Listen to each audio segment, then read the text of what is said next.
premier Pechakucha. Je vais vous parler donc du partenariat nécessaire entre les enseignants et les équipes de direction. Moi, je suis directrice adjointe dans une école de la région liégeoise en Belgique. C'est une école qui a des classes du maternel, du primaire et du secondaire, donc environ 3000 élèves, 300 enseignants. On a de quoi faire dans les projets numériques, bien entendu. Alors, ma légitimité pour vous parler de ce partenariat, c'est le fait que j'ai enseigné une vingtaine d'années dans cette école, je la connais par cœur. J'ai géré les projets numériques depuis 2011 et là, je suis directrice adjointe depuis une année. Donc j'ai pu vraiment voir les différentes couches de décision et d'action dans l'école. Donc je vais un petit peu pratiquer selon le retour d'expérience, sans trop parler du directeur, parce qu'on vient d'en parler énormément. Donc vous avez bien compris que le directeur, c'est le leader, celui qui a la vue d'ensemble, celui qui manage, celui qui décide pas mal de choses. Donc il n'a pas du tout la même fonction que l'enseignant. L'enseignant, lui, qui va plutôt, à partir du moment où il est dans sa classe, porte fermée, être le capitaine de son bateau. C'est lui qui est l'expert en la matière, c'est lui qui est sur le terrain. Il va pratiquer ses différentes activités, ses projets, il va bien travailler avec ses élèves de manière individualisée, etc. Et il a la chance de pouvoir repartir d'une page blanche chaque année à la rentrée scolaire. Donc les préoccupations ne sont pas les mêmes. D'après la infographie, vous voyez bien que pour les enseignants, les défis du numérique ils sont essentiellement pédagogiques, alors que le directeur, lui, va plutôt se tourner vers tout ce qui est structurel, technique, matériel, etc. Deux entités bien différentes, mais ce sont des énergies qui sont tout à fait importantes dans une école, vous vous en doutez, des énergies incontournables, et qu'il faut arriver à mélanger dans une alchimie très savante, puisqu'évidemment, aucune des deux entités ne doit se perdre, les deux doivent pouvoir continuer à s'épanouir dans l'intérêt, évidemment, de l'école. D'où le terme de partenariat. Donc, Wikipédia vous dit qu'un partenariat, c'est une association active d'entités autonomes qui vont travailler à un projet commun. Je pense que là, tout est dit et que sur le terrain, vous voyez de quoi on peut parler. Le partenariat, c'est bien ce que nous avons fait à l'école. Voilà, mon école, Sainte-Véronique, Agékodagis, fais bien ce que tu fais. Nous avons décidé de bien faire les projets numériques en répondant notamment aux appels à projets qui ont été mis en place par la région wallonne chez nous, qui nous ont obligés à réfléchir concrètement et pédagogiquement à ce qu'on peut faire avec des outils numériques.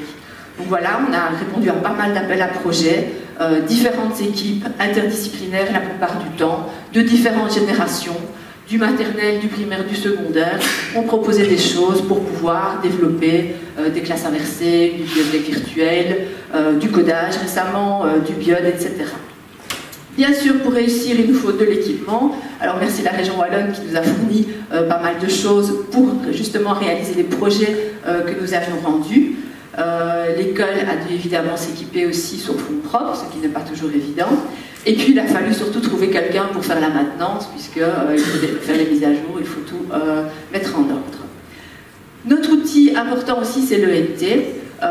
Nous avions envie d'une plateforme pour vraiment partager tout ce que nous faisions, pour pouvoir collecter et conserver aussi le travail. Donc au départ, on est parti sur quelque chose qui n'était pas payant, que nous avons découvert en jouant, et puis nous sommes passés à quelque chose de plus professionnel. Nous avons aussi développé tout ce qui était les formations des enseignants, formation par les pairs, donc des enseignants après deux enseignants à utiliser le tableau interactif par exemple, et nous avons toujours essayé de rendre ça convivial pour que chacun se sente à l'aise et puisse démarrer à son stade. Autre levier important, ce sont les projets européens. Nous avons participé à pas mal de projets interdisciplinaires, donc en histoire, sciences, géo, sport, religion, etc. Rencontrer des tas de collègues belges et européens et chaque fois créer des séquences de cours utilisant l'éthique en mutualisant un petit peu nos compétences. Tout ça a créé dans l'école une spirale vertueuse, une spirale qui existe toujours à l'heure actuelle et dans laquelle tous les professeurs peuvent s'intégrer quand ils le souhaitent, quand ils le sentent aussi, parce qu'on n'entre pas comme ça dans un projet numérique en y étant un petit peu obligé. Donc cette spirale, on la conserve très bien. Si il faut appliquer ça quelque part, s'il faut dupliquer cette idée, je pense que le plus important, c'est de sensibiliser à la direction. Quand j'étais prof, j'ai fait venir le directeur en classe, je lui ai mis le stylet dans la main, je l'ai fait participer à la séquence de cours. Il a vu ce que ça voulait dire d'enseigner avec le numérique. Donc il a vu qu'on avait vraiment besoin de cet équipement. La direction, alors, elle va fixer le cadre, parce qu'on ne fait pas n'importe quoi, on n'achète pas n'importe quoi. Et puis la direction, elle va fixer aussi les balises de l'équité. Le tableau interactif n'est pas réservé aux profs de maths, par exemple. Un prof de langue, un prof de français peut même s'en servir. Donc voilà, donc, la direction va veiller à cette équité. Les enseignants, eux, leur rôle, c'est de continuer à développer leur créativité, parce qu'on a des outils, c'est bien beau, mais si c'est pour faire la même chose que sans outils, ça ne sert à rien. Donc développons la créativité.